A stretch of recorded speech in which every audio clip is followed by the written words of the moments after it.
Hey there! Discover how you can add users to your EZRentOut account, streamline access, and collaborate across teams. To add users to your EZRentOut account, navigate to the Users section to manage your team members. Now it's time to add your user. Simply click plus Add User to add new users and better manage your rental operation. This is what the Create User page looks like, showing the user's core information. Fill in the fields to populate the user's information. You will be taken to the following page where you can enter user information, including username, email address, identification number, address information, and other essential details. Hit Done once you are done populating the fields. Once your user has been created, the system will show a prompt highlighting that the user has been added. You can see the prompt at the bottom left of the screen.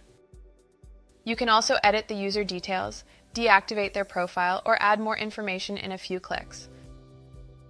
Lastly, access user details directly from the user listings page for a bird's eye view of a user's information, and that's it.